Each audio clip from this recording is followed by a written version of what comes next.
আমরা যারা কাজ করি তাদেরকে নিয়ে জাগিয়ে তুলেছেন। বক্তব্য রাখছেন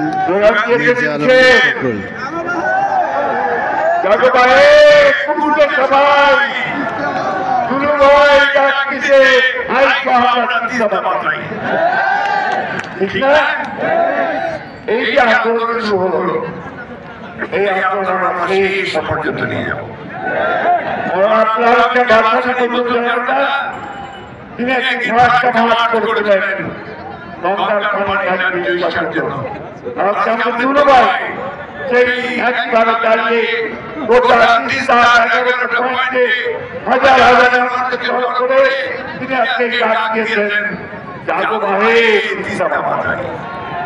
বন্ধুগণ, এটা শুধু রোজার নয়, এটা আমাদের এই 30 মানুষের যে বাঁচা আছে তাগিদ, বাঁচার জন্য হাজারি তারই আওয়াজ আজকে বেরিয়ে আসছে। কিছু না আগে আমার ভক্ত ভাই আরেক ভাই কথা শুনলেন, কি করুন তাদের আজকে একদিকে যখন তারা মাঠ ফেলে দেয়, বেশ খুলে দেয়, তখন পানি করে আমাদের ঘর বাড়ি গ্রাম প্রাণের শেষ সব আমাদের তখন এলাকা খরা মানুষের দুঃখ পাওয়া যায় না। আমাদের কিছু গান গিয়েছে যে আমাদের সেই মেয়ের গলায় কান্না, কান্না আজকে সমগ্র বাংলাদেশে। বন্ধুগণ, আজ থেকে বহুদিন আগে থেকে এই 30টা পানি রাজ্যে এই কারণে আমরা কথা বলছি। পাকিস্তান আমাদের পাকিস্তানি আমরা বলেছে, বাংলাদেশ সরকার আমরা বলেছি, আওয়ামী লীগের সরকার আসলো, প্রথম দিকে সবাই ভাবতো ভারতের বন্ধু আওয়ামী লীগ কিছু না 30টা পানি কোথায় পাই যাবে, ঠিক না? 15 বছরে বাংলাদেশ থেকে বেঁচে দিতে 30টা কোটা পানি আনতে পারে নাই।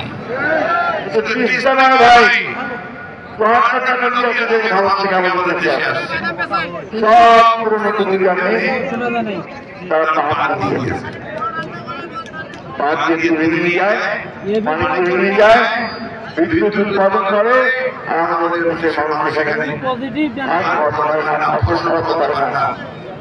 জীবন আমাদের জেলে যারা মাছ করেন তারা মাছ করতে পারে, প্রত্যেকটা মানুষ এই সময় দুর্ভাগ্য তাই না?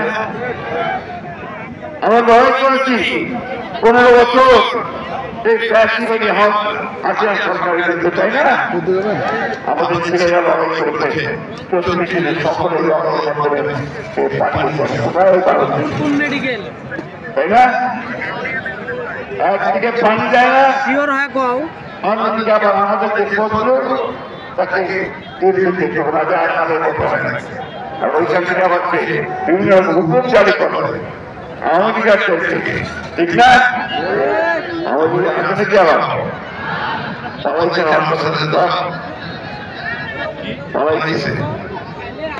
বন্ধুগণ, আজকের এই সংগ্রাম আমাদের বার্তা পাওয়া ছিল এই এলাকার মানুষের, এই সংগ্রামকে আমরা কখনো বন্ধ হতে দেব না।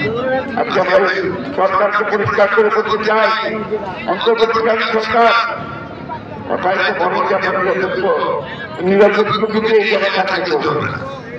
এই জায়গায় আপনাদের তুলতে হবে, ভারতকে বলতে হবে যারা পানি না তৈরি যায়।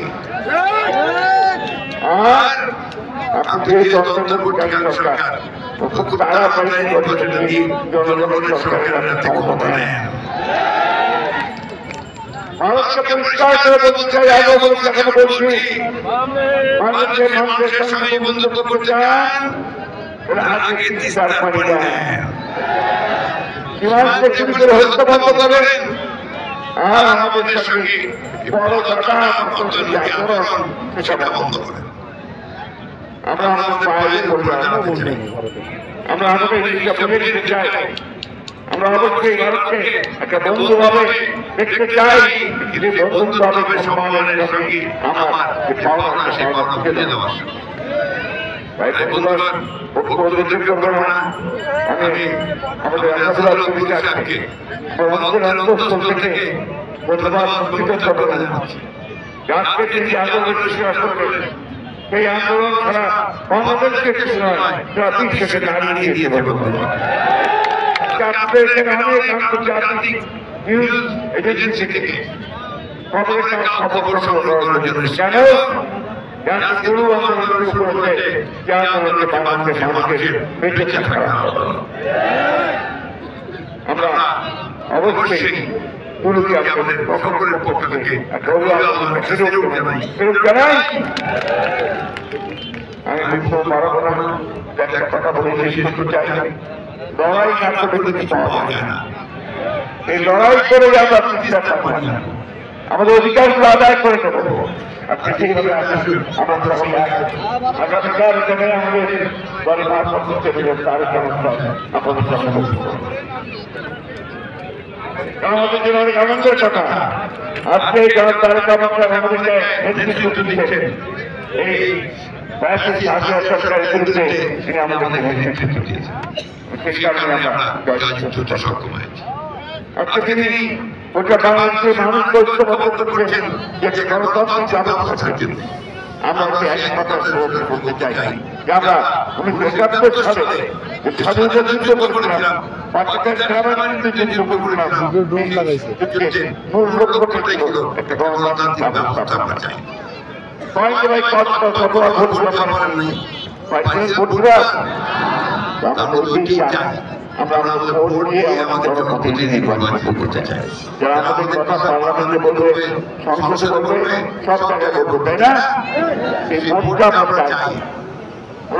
পরে জানেন ভোট করতেছে, ভোট করার কারণ একটাই, ভোট না হলে আমার কাজে করতে আমার ক্ষমতা বলবে কে? আমার তো প্রতিনিধি চাই, তাই না? আমরা কথা বলছি, নির্বাচন দিলে দেশটা অশান্তি সৃষ্টি হয়েছে, অশান্তি হয় না, শান্তি আসবে, একটা স্থিতি আসবে। আমি আজকে গতকাল ছাত্র করতে এসেছি, আজকে সকাল একে বসে আছি, আর হাজার মানুষ আজকে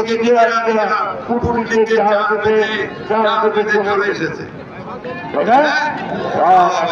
চলে এসেছে, কাউকে কিছু বলতে হয় না, আমাদের জন্য সবাই এসেছে।